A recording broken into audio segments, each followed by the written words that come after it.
ask you about your fight, December 10th against Jose Pedraza, man. Yeah. Were you happy with fighting him, seeing that he's coming off the draw against Comey?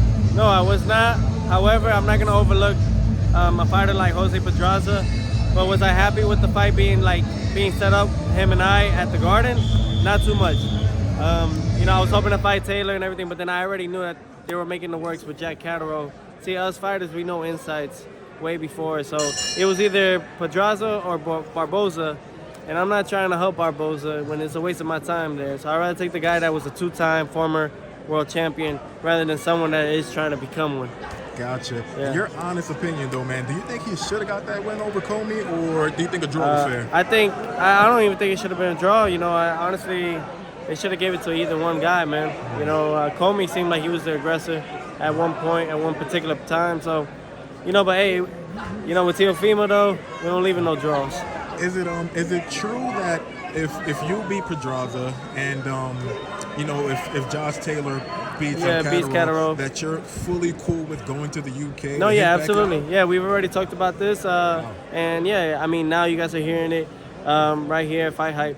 It's yeah, we're definitely looking at next year fighting for the WBO welterweight title along with the Ring Magazine belt in UK. As long as Josh Taylor gets the win over Catterall, either one, really. And let me ask you this, because obviously he started dropping all his belts. He only has the WBO now. Something I should have done, really. Is a part of you kind of, I want to say, a little bit annoyed? Because if you fought him before, it would have been for Undisputed. Now it's for one belt. Are you a little ticked off he started dropping those belts, man? Honestly, no. As long as I have the opportunity to fight for a world title, you know what I mean? Because once you get one, you're able to get those other ones. Gotcha. And it's just a, you know, it's part of the journey. You know, I mean, for all those fighters out there that say that belts don't matter, they do. You know, we, the fighters, don't matter. The belts do. They're always gonna live long. Gotcha. Would love to know, because you know you were pretty much the top guy at 135, because you know it was Loma, and then you beat him, so it became you. So in your honest opinion, how do you think Shakur's gonna do at 135 fighting these bigger guys, man? No, I believe Shakur is gonna do a lot better than what Haney has done. And Haney has done what he has done now. I believe Shakur is gonna do a lot better than that, though, because I just think that at least one thing, Shakur has a little bit more pop than Haney, and I think that's what's gonna hold him at 35.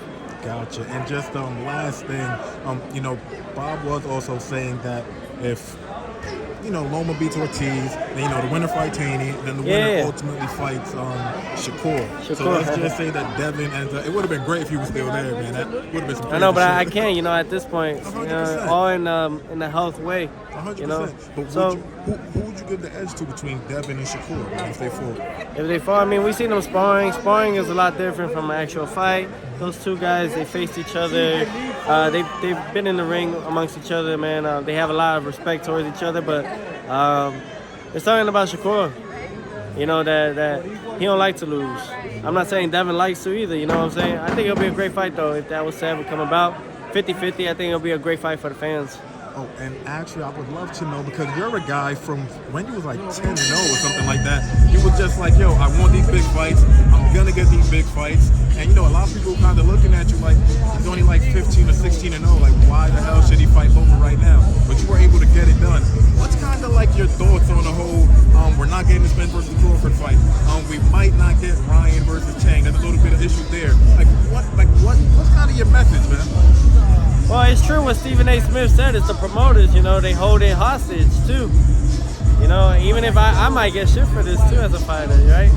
But I don't give a fuck. They already try to make me an example when, you know, back here at the Hula Theater 2 years ago. So I don't give a fuck. Or last year, yeah. So it's all about, you know, just moving forward, really. And honestly, we need to make these fights happen. I think that if you want to hear my real input on it, I believe that someone from the higher chair of the networks, we all gonna make money to the point where even the networks are gonna make triple more than what they think they can make if we could push, if they just step in front of the promoters and push the fight a little bit more. You know what I'm saying? We're gonna fight each other. Some of them don't want to fight one another because of the pay, but if only they understood, you get the pay when you beat the best. I mean, Floyd had to beat Oscar De La Hoya to become the money man. You know what I mean? And then he became Money May. Gotcha. So I don't think people, you know, it's just a whole bunch of casuals. Gotcha. Thank you, brother. Appreciate you. I already know, man.